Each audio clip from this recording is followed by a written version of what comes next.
First contact. The sleek silver ship cuts silently through Earth's atmosphere, its polished hull reflecting the warm glow of the rising sun. Inside, 3 alien researchers from the planet Zarthalis peered out of the viewing portal with a mixture of scientific curiosity and trepidation. Lead scientist Nilara adjusted the sensory inputs on her cranial implant, drinking in data about this strange blue world. "Oxygen levels are higher than expected," she murmured, "and the electromagnetic field is remarkably strong." Her colleague Vestra nodded, her large violet eyes fixed on the sprawling city coming into view below. "Such chaotic architecture," she observed. "No central planning at all. How do they function?" The youngest of the trio, Kala, bounced excitedly in her seat. "Look at all the green. And the water, it's everywhere." Growing up on their arid homeworld, she had never seen so much visible moisture.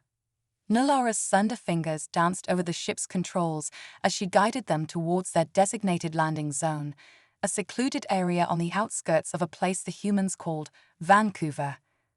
Their mission was simple in theory, but fraught with potential complications: study human reproductive biology and social dynamics to determine if this species was a suitable candidate for first contact. The Zarthalian High Council had been observing Earth for decades, fascinated by humanity's rapid technological advancement and expansion across their planet.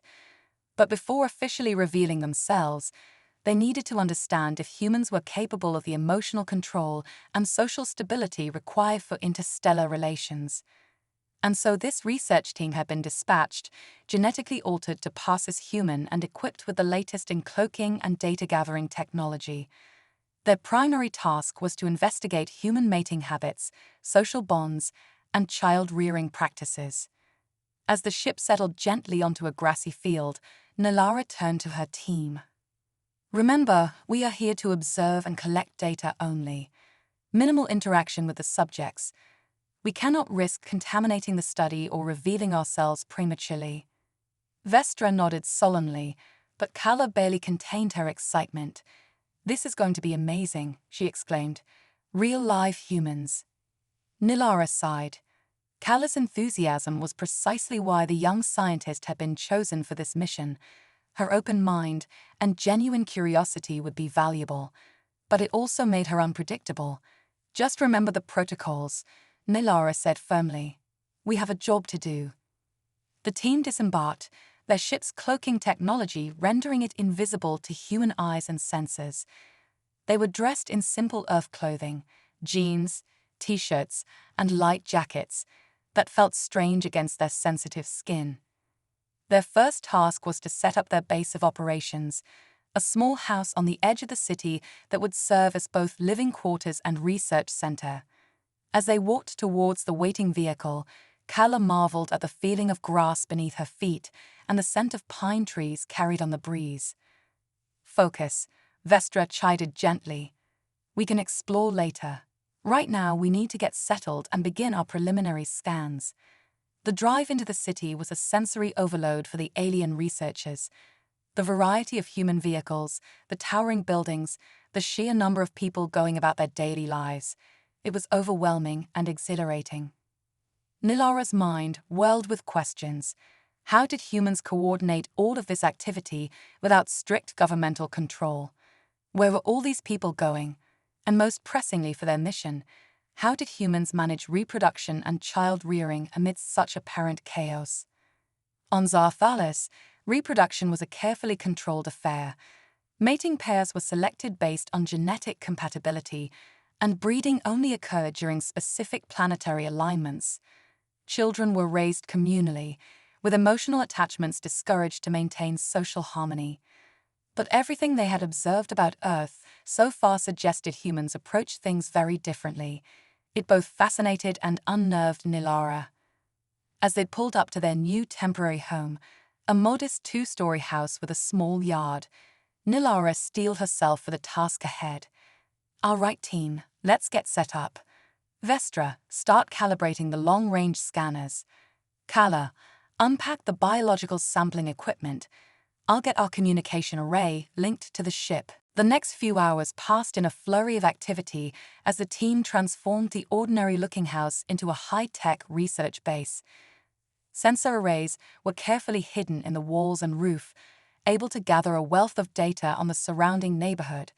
The basement became a fully equipped lab for analyzing biological samples. As the sun began to set, Nilara called her team together. "Excellent work today," she said. "Tomorrow we begin our field research in earnest. Vestra, you'll focus on gathering data on human social structures and hierarchies. Kala, you'll be responsible for collecting biological samples, hair, skin cells, that sort of thing. Nothing invasive." Kala nodded eagerly. "What about you, lead scientist?" "I'll be coordinating our efforts and beginning to analyze the data we gather. Our primary goal is to understand human reproductive patterns. We need to determine when their breeding season occurs and how it impacts their society." Vestra tilted her head curiously. "But lead scientist, what if they don't have a specific breeding season? Our initial observations suggest human behavior doesn't change significantly throughout their orbital cycle." Nilara frowned. "All sentient species have a breeding season. It's a basic biological imperative. Humans may be unusual, but they can't be that different from us." Kala's eyes widened. "But what if they are? Wouldn't that be amazing?" "It would be highly improbable," Nilara said firmly. "Now get some rest. We have a lot of work ahead of us." As the alien researchers settled in for the night, none of them realized just how unprepared they were for the complexity of human relationships and reproduction. Their mission was about to challenge everything they thought they knew about biology, emotion, and the nature of intelligent life itself. The next morning dawned bright and clear. Nilara roused her team early, eager to begin their field research. After a quick breakfast of nutrient capsules that approximated Earth foods, they gathered in the living room to review their plan. "Remember," Nilara instructed, "our cover story is that we're graduate students conducting a sociological study. If anyone asks, we're from a university on the East Coast. Stick to generalities and deflect personal questions." Vestra nodded seriously, but Kala was practically vibrating with excitement. "I can't wait to talk to real humans," she exclaimed. Nilara sighed. "Kala, please try to contain yourself. We're here as objective researchers, not to make friends." But as they stepped out into the bustling city, Nilara realized maintaining emotional distance might be harder than she anticipated. The sheer vibrancy of human life was intoxicating. Colors seemed brighter, sounds more vivid, sense more complex than anything on their homeworld. They made their way to a nearby park, reasoning it would be a good place to observe humans in a natural social setting. As they settled onto a bench, their sensitive instruments began gathering data on the humans around them. Vestra focused on a group of young humans kicking a ball back and forth. "Fascinating," she murmured. "Some kind of recreational activity, but it also seems to serve a social bonding function." Kala's attention was drawn to a couple walking hand in hand along a path. "Look at how physically affectionate they are," she said wonderingly. "Is that part of their mating ritual?" Nilara observed it all with growing confusion. There seemed to be no rhyme or reason to human interactions. People of all ages mingled freely. Some were clearly engaged in productive tasks, while others appeared to be simply enjoying themselves. "I don't understand," she said quietly. "Where are the defined social hierarchies, the regimented activities? How do they maintain order?" Just then, a small human child came running up to them, a colorful ball clutched in its hands. It babbled something incomprehensible and held the ball out to Kala. For a moment, Kala forgot herself entirely. Her face lit up with joy as she took the ball, marveling at its texture and weight. "Hello, little one," she said warmly. "What a wonderful toy you have." The child's mother hurried over, smiling apologetically. "I'm so sorry," she said. "He just loves meeting new people." Nilara tensed, worried their cover would be blown. But Kala handled it beautifully, chatting easily with the mother about the lovely weather and how nice the park was. As the woman and child walked away, Nylara let out a breath she hadn't realized she'd been holding. "Well done, Kala," she said grudgingly. "But please try to maintain some professional distance." Kala nodded, but her eyes were shining. "Did you see how freely that child approached us? And the mother? She showed no concern about exposing her offspring to strangers. It's so different from home." Vestra's brow furrowed. It does seem unusually trusting behavior. Perhaps humans have some unknown method of identifying potential threats. Nylara shook her head. "We'll need much more data before we can draw any conclusions. Let's continue our observations." As the day wore on, the alien researchers found themselves increasingly puzzled by human behavior. They witnessed countless social interactions, but could discern no clear pattern to them. Humans seemed to form bonds and break them with astonishing ease.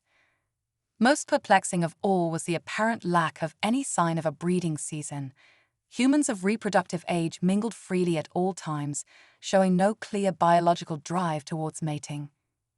"Perhaps we simply arrived between seasons," Vestra suggested as they walked back to their base that evening.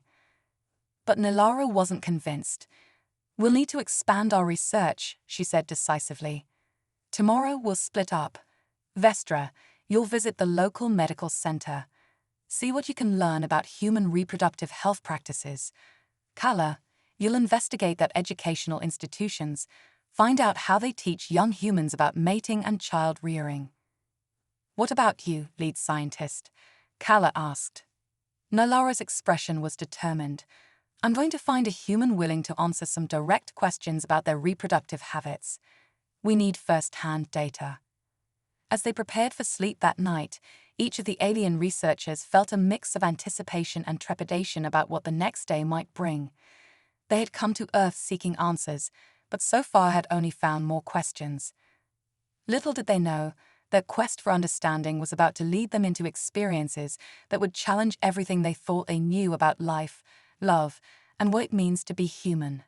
Cultural shock. As the sun rose over Vancouver, casting a warm glow on the bustling city, Nylara, Vestra, and Kala prepared for their second day of research.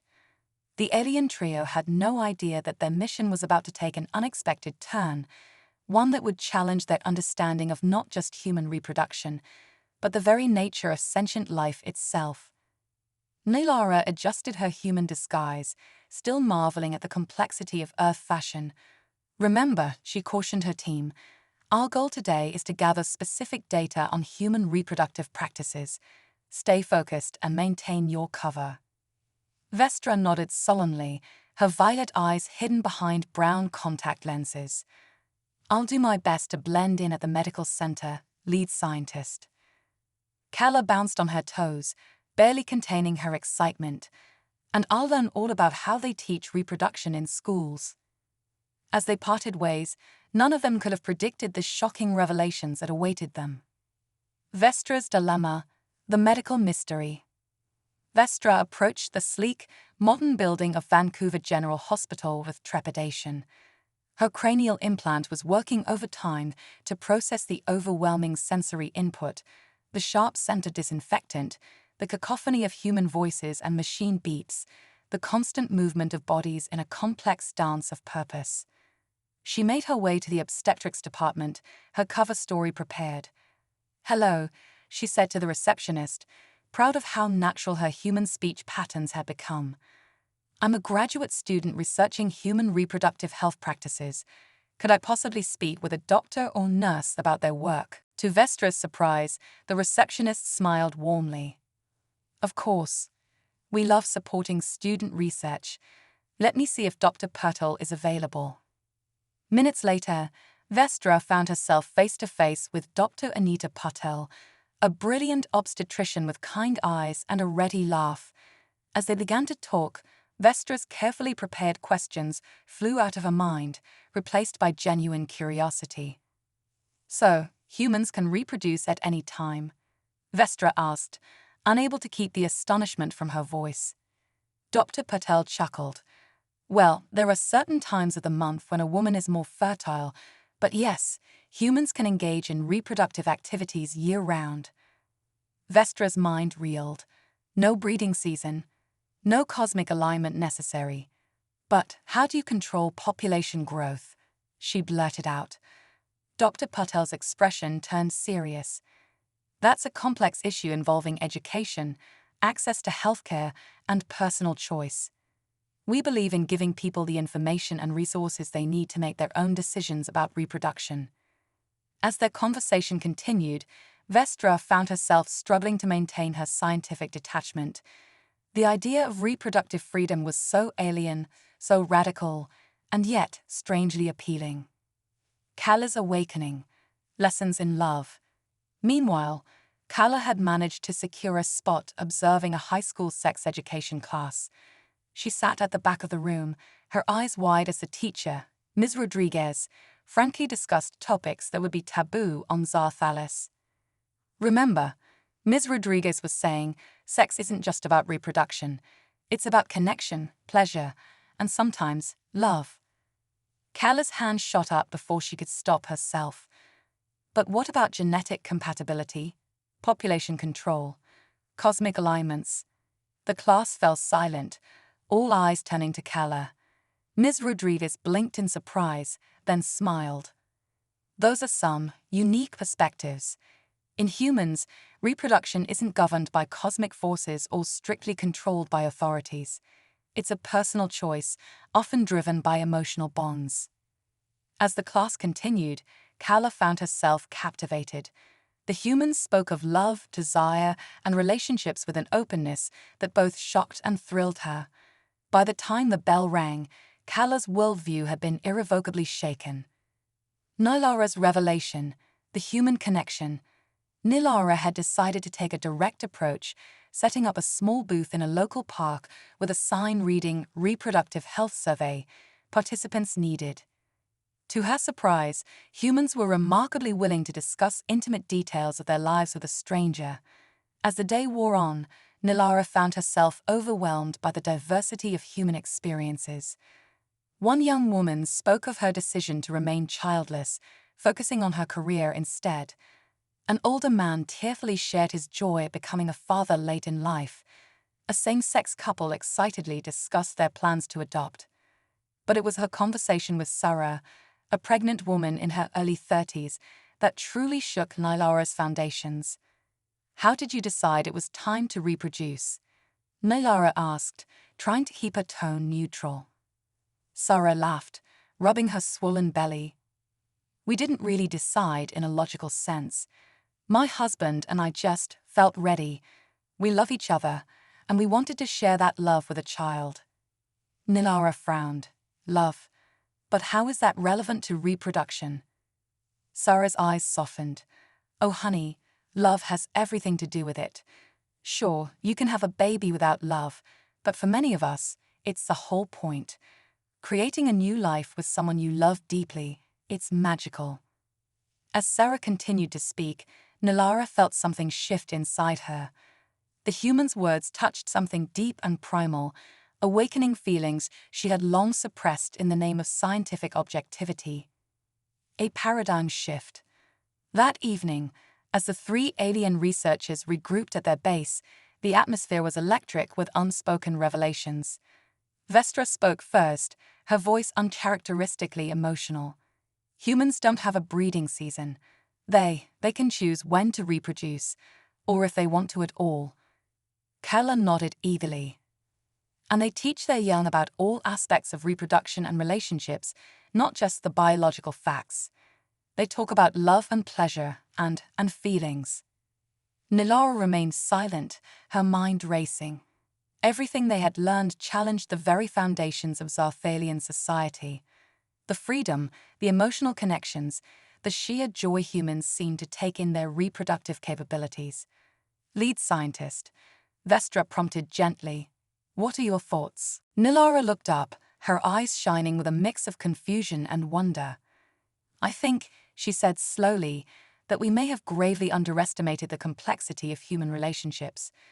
Their approach to reproduction is so radically different from ours, and yet, I can't help but feel that there's something profound in it. Kala leaned forward, her face alight with excitement. Do you think we could learn from them? Maybe even changed how things are done on Zarthalis. The question hung in the air, heavy with possibility and danger. They had come to study humans, to determine if the species was worthy of first contact. Instead, they found themselves questioning everything they thought they knew about life, love, and the bonds that tie sentient beings together. As the alien researchers grappled with their newfound knowledge, they were unaware that their journey of discovery was far from over. The revelations about human reproduction were just the beginning. In the days to come, they would delve deeper into the intricacies of human emotions, the power of choice, and the unexpected strength found in vulnerability. Little did they know, their experiences on Earth would not only change them as individuals, but could potentially reshape the future of their entire civilization. The stage was set for a clash of cultures, a meeting of minds, and perhaps the awakening of hearts long constrained by logic and duty. The story of Nilara, Vestra, and Kala was about to take an even more dramatic turn, one that would challenge their loyalty to their mission, their people, and ultimately to themselves. Unexpected connections. The early morning mist clung to the Vancouver skyline as Nilara, Vestra, and Kala gathered in their makeshift base. The air was thick with tension, their recent discoveries weighing heavily on their minds. None of them had slept well, their dreams filled with visions of a world where love and choice governed reproduction, rather than duty and cosmic cycles. Nilara paced the room, her brow furrowed. "We need to refocus," she announced, her voice strained. "Our mission is clear: observe and report. We cannot allow ourselves to become emotionally compromised." Vestra nodded sullenly, but Kala couldn't contain herself. "But lead scientist," she burst out, "how can we ignore what we've learned? The humans' approach to reproduction, to relationships, it's revolutionary." Nilara's eyes flashed. "It's chaos, Kala. Uncontrolled, unpredictable chaos." "Is it though?" Vestra interjected softly. "From what I observed at the medical center, their society seems to function remarkably well despite, or perhaps because of, this freedom." Before Nilara could respond, a loud knock at the door made them all jump. They exchanged panicked glances. They weren't expecting any human contact at their base. Cautiously, Nilara approached the door, activating her cranial implant's enhanced sensory mode. On the other side stood a human male, his body language indicating nervousness but not hostility. Taking a deep breath, Nilara opened the door. "Can I help you?" The man smiled awkwardly. "Hi, I'm Jake. I live next door. Noticed you folks moved in recently and thought I'd welcome you to the neighborhood." He held out a covered dish. "I brought lasagna." Nilara blinked, momentarily stunned by this unexpected act of kindness. "That's very thoughtful of you, Jake. Please come in." As Jake entered, Kala and Vestra scrambled to appear natural, their attempts at casual human behavior almost comical. Jake's eyes widened slightly at the sparse, utilitarian decor, but he said nothing. "So," Jake said, setting down the lasagna, "where are you all from? Here for work or school?" Vestra stepped forward smoothly. "We're graduate students, here to conduct research on human social structures." Jake's face lit up. "Oh, sociology. That's fascinating. I actually work in community development. You know, if you're interested in social structures, there's a great event happening at the community center tonight. It's a mixer for local organizations.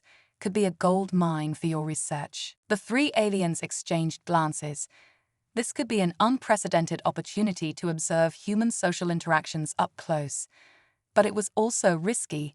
Prolonged contact might expose their true nature. To everyone's surprise, it was Nilara who spoke. "We'd be delighted to attend, Jake. Thank you for the invitation." After Jake left, promising to pick them up that evening, Kala turned to Nilara in shock. "Are you sure about this, lead scientist?" Nilara's expression was unreadable. "We came here to study humans. What better way than to immerse ourselves in their social rituals?" Little did they know, This decision would catapult them into experiences that would challenge everything they thought they knew about humanity and themselves. The community center was a whirlwind of activity, humans of all ages and backgrounds mingling freely. The alien researchers felt overwhelmed by the sensory input, the buzz of conversation, the scent of various foods, the colorful decorations. Jake introduced them around, and soon they found themselves swept up in conversations about local initiatives, personal passions, and yes, relationships. Kayla found herself drawn to a group discussing environmental conservation. Their passion for preserving Earth's biodiversity resonated deeply with her, reminding her of her own love for the natural sciences. Vestra became engrossed in a debate about healthcare policies, her analytical mind thrilling at the complex interplay of ethics, economics, and social responsibility.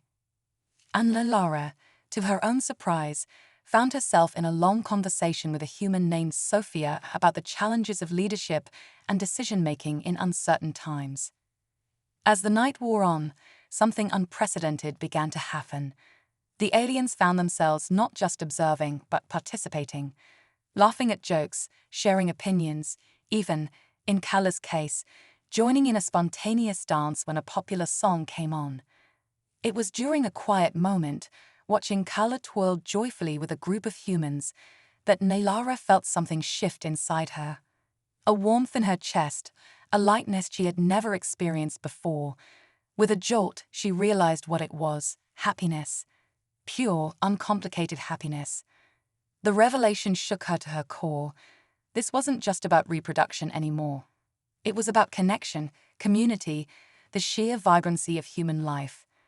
How could they have ever thought to judge this species based solely on their biological practices? As they walked home that night, all three were uncharacteristically quiet, lost in their own thoughts. It was Vestra who finally broke the silence. "Lead scientist," she said hesitantly, "I believe we may need to reconsider the parameters of our mission." Nilara nodded slowly. "I agree. What we've witnessed here, it goes beyond mere biological functions. The human's capacity for emotional connection, for forming communities, for finding joy in simply being alive, it's unlike anything we've seen before." Kala's eyes shone in the darkness. Do you think we could learn to live like this? To feel like this?" The question hung in the air, filled with both hope and trepidation. None of them had an answer, but they all felt the weight of its importance. As they reached their base, Nilara turned to her team. "Tomorrow," she said, her voice firm but tinged with an unfamiliar emotion, "we begin a new phase of our research. We will no longer simply observe. We will participate. We will experience." The implications of this decision were enormous, potentially changing not just the course of their mission, but their entire worldview. As they prepared for sleep, each of the alien researchers felt a mix of excitement and fear at what the coming days might bring. Little did they know, their journey into the heart of human experience was about to take an even more dramatic turn. Forces beyond their control were aligning, setting the stage for a series of events that would test their newfound emotions, challenge their loyalties, and ultimately force them to choose between the familiarity of their old lives and the terrifying, exhilarating possibility of a new way of being. The story of Nilara, Vestra, and Kala was about to enter its most thrilling and dangerous phase yet. The lines between observer and participant, alien and human, were about to blur in ways none of them could have imagined. Crisis and revelation. The Vancouver sky was overcast, mirroring the tumultuous emotions swirling within Nilara, Vestra, and Kala. It had been a week since their decision to fully immerse themselves in human experiences, and the impact was profound. Each day brought new revelations, challenging everything they thought they knew about life, love, and the nature of sentient beings. Nilara stood by the window, her gaze distant. "We need to discuss our findings," she said, her voice unusually soft. "This experiment has yielded unexpected results." Vestra nodded, her typically stoic demeanor softened by a newfound warmth. "Indeed, the human's capacity for emotional connection is far beyond anything we anticipated. Kala, who had been uncharacteristically quiet, suddenly burst out. It's not just connection, it's everything. The way they live, the way they love, the way they face challenges together. It's beautiful and terrifying, and I don't want to leave. Her words hung in the air, giving voice to the unspoken thoughts they'd all been grappling with. Their mission, once so clear, had become hopelessly entangled with their personal experiences. Before anyone could respond, their communicator crackled to life. A stern voice filled the room. "Research Team Zeta, this is High Command. Your mission parameters have been compromised. Prepare for immediate extraction." The aliens froze, exchanging panicked glances. They had been so caught up in their experiences, they'd neglected to maintain their regular check-ins with Zarthalas. "No," Nilara whispered, her mind racing. "We can't leave. Not yet. We haven't finished our research." Vestra's eyes widened. "Lead scientist, are you suggesting we disobey direct orders?" Before Nilara could respond, a frantic knocking at the door startled them. Kala rushed to answer it, revealing a disheveled and panicked Jake. "Thank God you're home," he gasped. "There's been an accident at the community center, a gas leak. People are hurt. We need all hands on deck." In that moment, faced with a crisis, the alien researchers made a decision that would alter the course of their lives forever. Without hesitation, they followed Jake into the chaos of the human world. The scene at the community center was one of controlled chaos. Emergency vehicles crowded the street, their lights painting the night in flashes of red and blue. The air was thick with the acrid smell of gas and the sounds of people in distress. Nilara, Vestra, and Kala found themselves swept up in the rescue efforts. Their advanced physiology and technology gave them an edge, allowing them to enter areas too dangerous for humans. Kala's agility and enhanced senses helped her locate trapped victims in the rubble. Vestra's analytical mind proved invaluable in coordinating rescue efforts. And Nilara, to her own surprise, found herself taking on a leadership role, her calm demeanor and quick decision-making earning the trust of the human first responders. As the night wore on, the aliens pushed themselves to their limits. They used their hidden abilities to save lives, heedless of the risk of exposure. In those intense hours, the distinction between alien and human seemed to fade away. They were simply beings working together in the face of adversity. It was nearly dawn when the last victim was pulled from the building. Exhausted but exhilarated, the alien researchers found themselves surrounded by grateful humans. The air was filled with tears, laughter, and an overwhelming sense of community. Jake approached them, his face streaked with soot, but his eyes shining. "I don't know how to thank you," he said, his voice choked with emotion. "What you did tonight, it was beyond heroic." Nilara felt a warmth spreading through her chest, a feeling she was beginning to recognize as pride. "We only did what anyone would do," she said softly. Jake shook his head. "No, it was more than that. The way you worked together, the risks you took for complete strangers, it was extraordinary." As they stood there, surrounded by the aftermath of tragedy and triumph, Nilara, Vestra, and Kala felt something fundamental shift within them. They had come to Earth to study human reproduction, but what they had discovered was something far more profound: the incredible resilience, compassion, and capacity for love that defined humanity. Kala's eyes filled with tears. "I understand now," she whispered. "This is what it means to be human. Not just biology, not just reproduction. It's this: connection, compassion, the ability to come together in times of crisis." Vestra nodded, her usual scientific detachment replaced by a look of wonder. The way they support each other, the strength they draw from their emotional bonds, it's unlike anything in our society. Nilara remained silent, but her mind was racing. Everything they had learned, everything they had experienced, was leading to an inescapable conclusion. One that would change not just their lives, but potentially the future of both their species. As the sun rose over Vancouver, painting the sky in brilliant hues of pink and gold, Nilara made a decision. "We're not going back," she said, her voice firm with resolve. "Not yet. There's still so much to learn, so much to understand."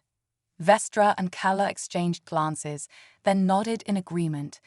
They knew the consequences of their choice. They would be defying direct orders, risking everything they had ever known.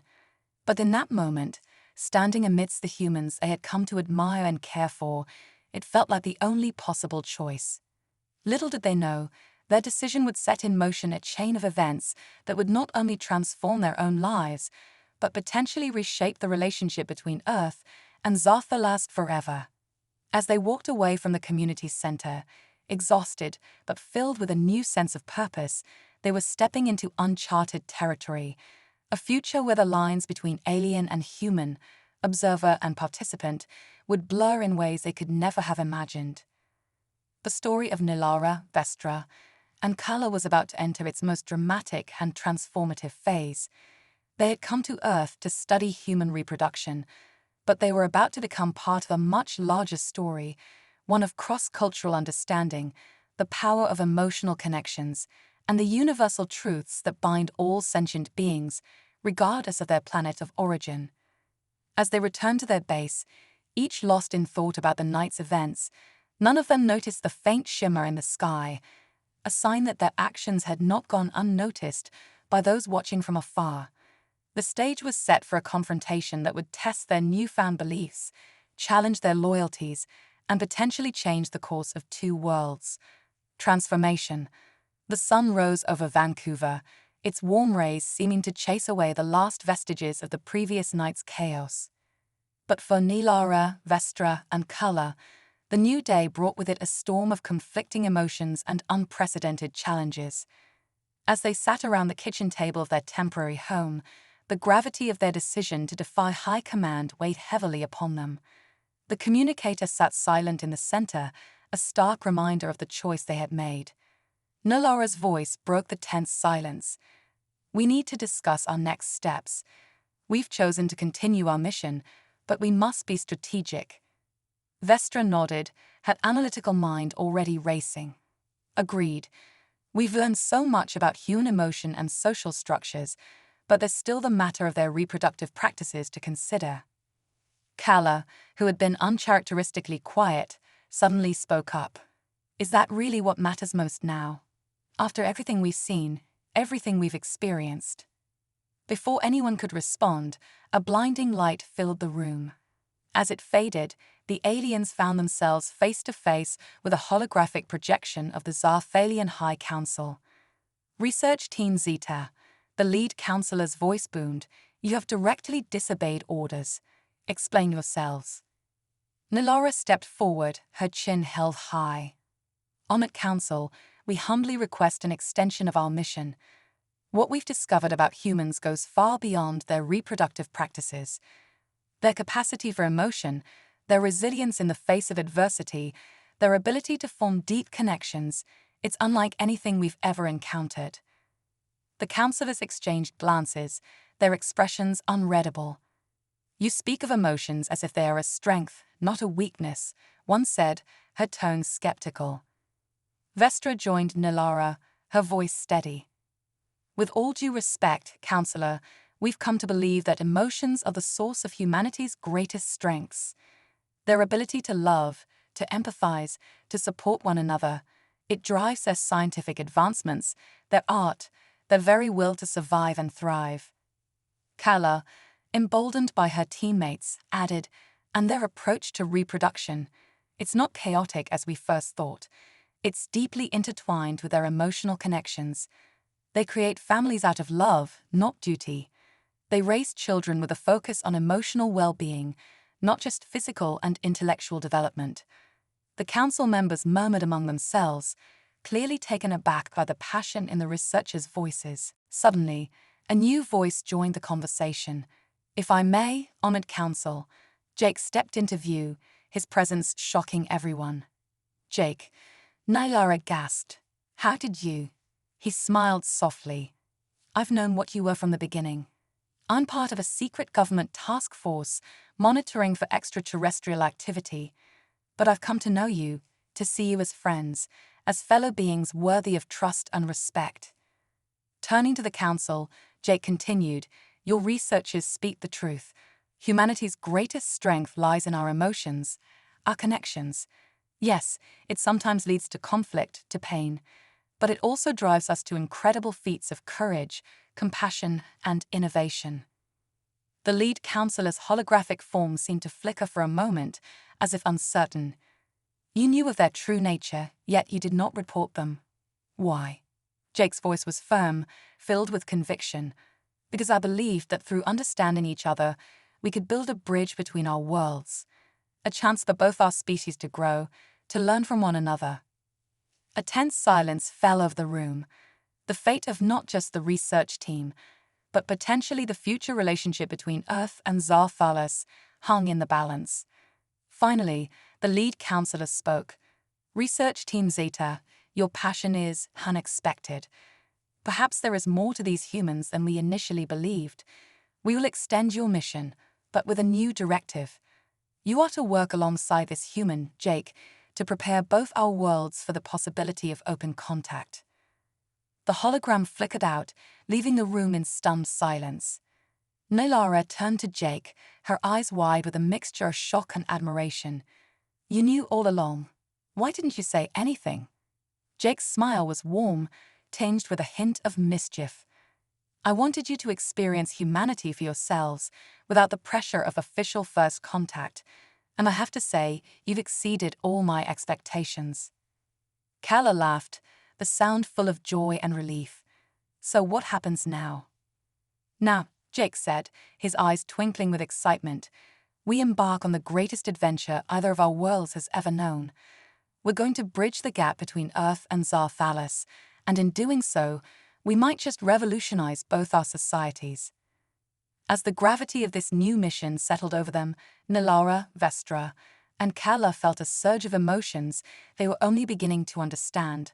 Hope, excitement, trepidation, and above all, a deep sense of purpose. They had come to Earth to study human reproduction, but they were leaving with so much more. They had discovered the power of emotional connections, the strength found in vulnerability, and the incredible potential that arises when different cultures come together in understanding and respect. As they gathered around the table, human and aliens alike, to begin planning for this new future, one thing was clear: the journey ahead would be challenging, filled with obstacles and misunderstandings. But it also held the promise of something extraordinary, a future where the best of both worlds could come together, creating something greater than either could have achieved alone. The story of Nilara, Vestra, and Kala had transformed from a simple research mission into the opening chapter of an interstellar alliance. As they looked at each other, their faces alight with possibility, they knew that this was just the beginning. The sun continued to rise over Vancouver, its light seeming brighter somehow, as if illuminating not just a new day, but a new era for both humanity and the people of Xar. In that moment, anything seemed possible, and the future stretched out before them, vast and full of promise.